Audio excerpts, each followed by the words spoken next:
Bienvenidos a un nuevo episodio de Filosofía, Psicología, Historias. Hoy vamos a seguir hablando de Hércules o Heracles y específicamente de su cuarto, quinto y sexto trabajos, que es una serie de episodios que me pidió el oyente Edgar Abdel, quien tenía interés sobre este tema. Les recuerdo a aquellos que quieren que profundice o que trabaje algún tema en particular, pueden dejar sus comentarios en Spotify, en YouTube o en mi Instagram, Hernán Melana, o en el de filosofía.psicología.historia. Y a su vez les pido que interactúen, que pongan me gusta, que compartan, que se suscriban. Así este contenido puede llegar a más personas. Vamos entonces con el cuarto, el quinto y el sexto trabajo de Heracles, que habían sido encargados por el rey Euristeo, que era el primogénito nieto de Perseo, que a través de los ardides de Hera le había arrebatado la primogenitura a Heracles.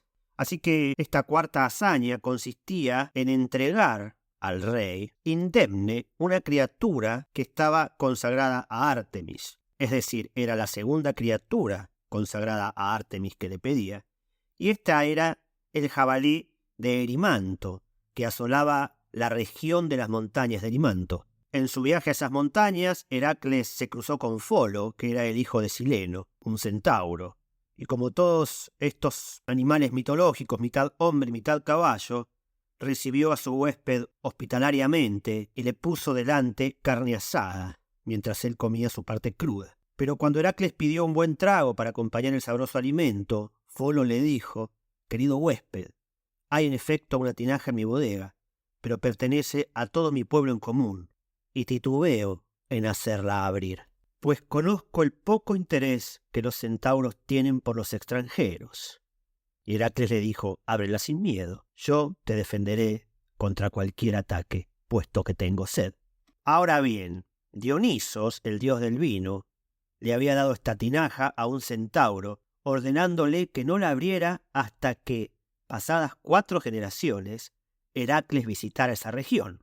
Entonces Folo fue a la bodega, pero ni bien hubo abierto el cántaro, los centauros sintieron la fragancia del añejo vino y se reunieron en tropel alrededor de la caverna de Folo, armados con peñas y troncos de pino. A los 2 primeros que se atrevieron a entrar, Heracles los hizo retroceder amenazándolos con tizones encendidos. A los demás los persiguió con sus flechas, hasta el promontorio de Malea, donde habitaba el viejo Quirón, el centauro sabio y curador. Los centauros hermanos de Quirón se refugiaron junto a él. Heracles apuntó su arco contra ellos, y una flecha rozó el brazo de uno de sus enemigos. Desgraciadamente, esa flecha se clavó en la rodilla de Quirón. Ahí, entonces Heracles reconoció a su viejo amigo de la infancia. Corrió hacia él lleno de ansiedad, arrancó la flecha y le aplicó los remedios que el mismo Quirón le había dado cierta vez.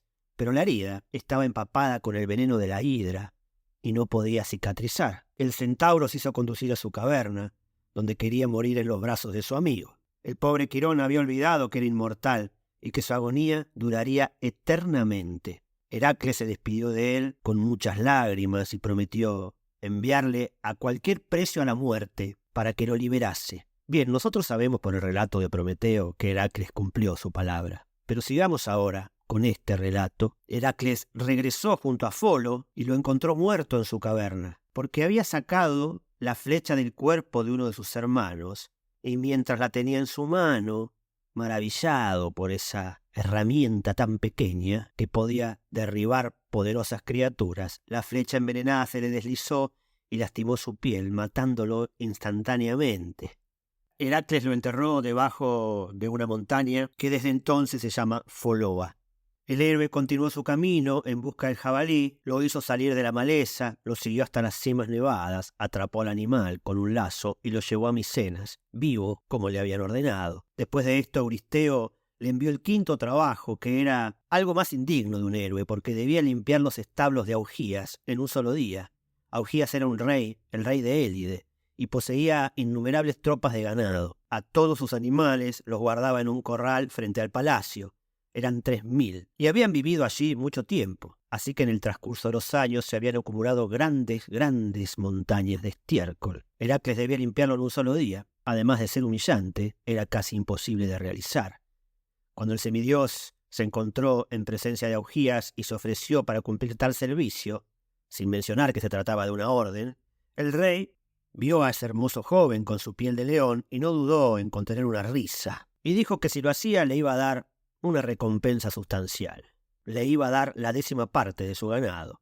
Heracles aceptó las condiciones y el rey creyó que comenzaría a trabajar rápidamente, pero después que el héroe llamó a Fileo, hijo de Augías, para que fuese testigo del acuerdo, atrincheró el suelo del establo a un lado y dejó que los arroyos Alfeo y Peneo, que corrían cerca de allí, lo atravesaran por un canal y salieran por otra abertura, llevándose lejos la masa entera de inmundicia. Cuando Augías supo que Heracles había hecho por mandato de Euristeo ese trabajo, se rehusó a pagarle la recompensa y negó haberla prometido. Sin embargo, accedió a que un tribunal decidiera la cuestión. Cuando se reunieron los jueces, apareció Fileo a petición de Heracles y declaró contra su propio padre, asegurando que era verdad que Augías había prometido a Heracles una recompensa. Augías ordenó al extranjero y a su hijo abandonar el reino.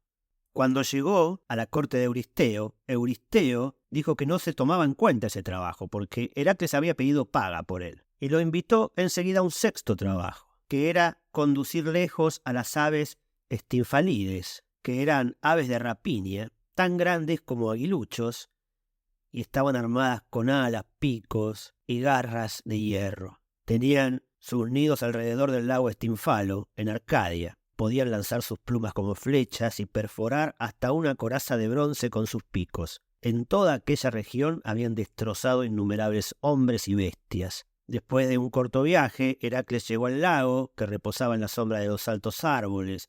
Heracles se hallaba ahí sin ayuda, preguntándose cómo podía dominar a un enemigo tan numeroso, cuando de pronto sintió un ligero golpe en el hombro y dándose vuelta, vio la majestuosa figura de Palas Atenea. Ella le entregó 2 enormes sonajeros de bronce que Hefesto había hecho a propósito. Le ordenó que los usara contra las aves estinfalides y desapareció. Heracles trepó a una colina junto al lago y asustó a las aves sacudiendo los gigantescos sonajeros. No pudieron resistir mucho el estridente ruido. Llenas de terror, salieron volando del resguardo de los árboles. Y Heracles empuñó su arco y las fue apuntando una tras otra en pleno vuelo. Las que quedaron vivas abandonaron aquella región y nunca retornaron. Y estos fueron el 4., 5. y 6. trabajos de Heracles. En el primero tiene que capturar un jabalí que en la mayor parte del mundo indoeuropeo simboliza la autoridad espiritual y evoca el retiro solitario del druida o del brahman en el bosque. Es el oponente del oso, que es el poder temporal. Es decir, el jabalí es lo intemporal, es lo espiritualizado. En este trabajo, nuevamente, Heracles da un paso hacia su espiritualización.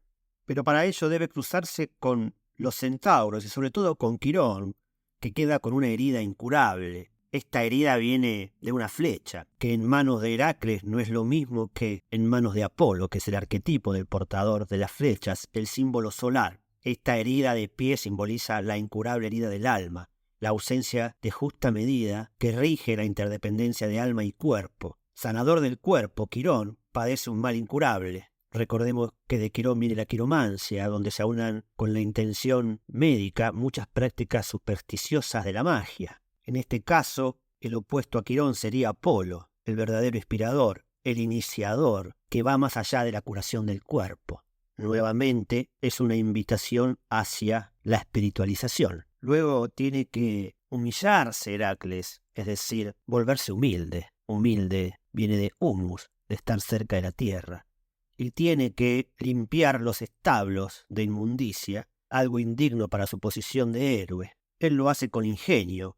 Y luego tendrá que enfrentar a las estinfalides, estas aves que representan la destrucción, el desenfreno y el caos, los aspectos más oscuros de la psique humana. Una naturaleza salvaje y destructiva, los instintos y deseos que amenazan por descontrolarse, pero que solo pueden superarse mediante la ayuda de Atenea, la diosa de la sabiduría, del intelecto. Es decir, que lo que Heracles debe hacer es poner su intelecto más allá de lo humano para unirse con lo divino, y ahí recibe las armas de Hefesto. Lo que podemos apreciar en estos 6 primeros trabajos, en los del episodio anterior y de este episodio, es que Heracles va despojándose de sus propias ataduras para convertirse cada vez más en un ser de una conciencia mucho más amplia que la terrenal.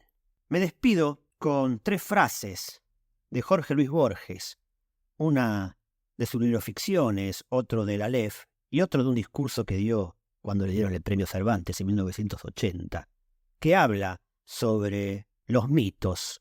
Y utilizo 3 frases porque me parece que entre las 3 arman una frase más rica que por separado. Estas frases dicen así: el mito es el que crea la realidad. Los mitos son la memoria colectiva de la humanidad. Los mitos son la forma más antigua y profunda de la literatura.